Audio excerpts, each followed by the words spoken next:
If the arms long feels good to you, you can stretch them out like you're punching away, and we're curling those biceps out and in. So notice for me, I don't like to lock the elbow straight. It's going to put a lot of pressure on that elbow. Pressing and crushing that low back to the floor. We're trying to maintain that neutral spine. Keep that left knee in. Right leg comes to meet it. Hold. Legs parallel. Knees in. We get a rest. Head down. Woo! Amazing work. You punch up as the knees come up. Let's do it. So it's inhale to draw the weights towards you, but to lower the toes. Exhale to punch up and lift it.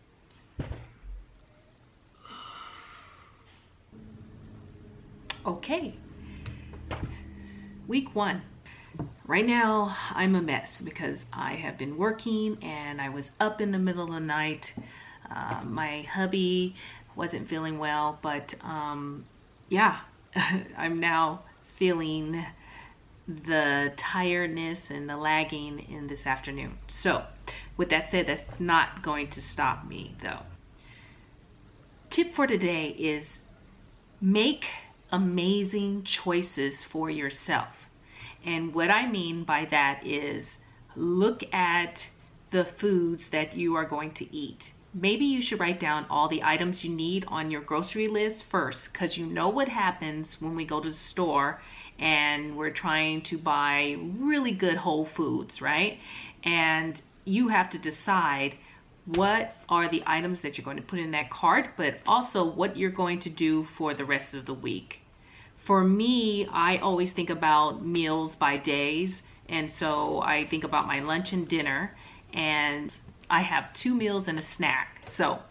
So I buy my foods that way. I kind of have to separate it from the rest of the family because they eat differently, and that's okay.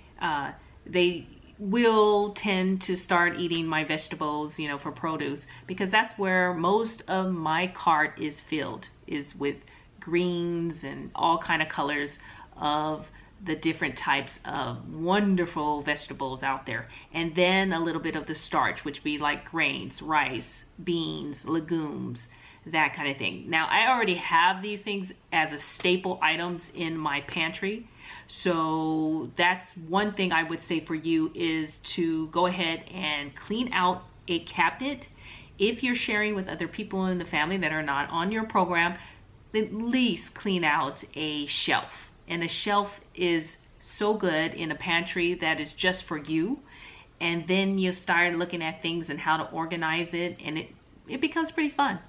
So try that. If you are a binge eater like I am, I have to get rid of the junk food. So we are cutting out the sugar, right? So I had to get rid of anything that was sweet in the house, with the exception of those that don't want to give up their products.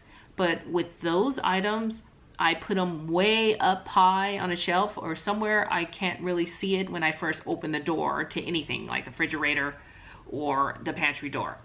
I just make sure that it's hidden from me, so I kind of forget that it's there. And usually I won't go looking for it if I feel like I really get hungry and just want something quick.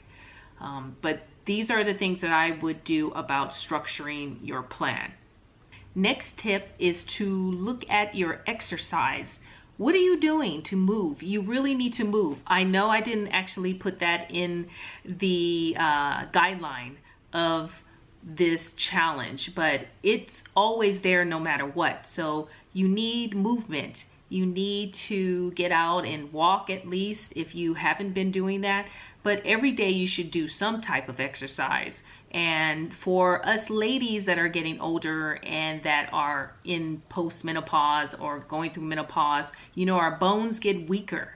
So you have to combat that. And what I'm doing is really, I'm pumping up my schedule of doing some type of resistance training, whether it's weight training. And I'm thinking about going over to a gym because I do most of my exercise at home.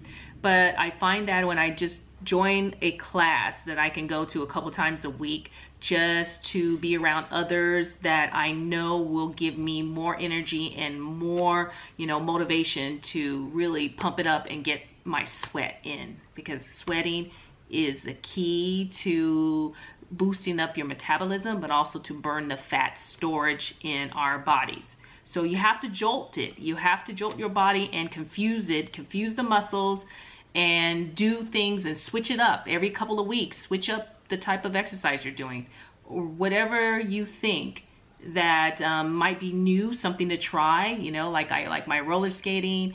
And then the last tip I would say for structuring your plan is your intermittent fasting schedule. Think about what you're going to do. Now, you need to build up to it if you don't do intermittent fasting, but this is helping your body to heal itself by stretching out your fasting window so that it takes a break from doing all the digesting and eating over and over and over, right? You're constantly digesting when you're eating every 2-3 hours. So if you can think about it, for me, I'm at about an 18-hour fast. I usually eat about 6-hour eating window, and then we go from there. So these are my tips for today. Hey guys, I know you can do it. Kick some butt and let's get it. And we'll see you on the next video, and I should be up in the next couple of days and just let you know what's happening with me and where we're going. And yeah, I may be tired, but you know what? Not an excuse. You can at least do 15 minutes of some kind of movement. Talk to you soon. Cheers.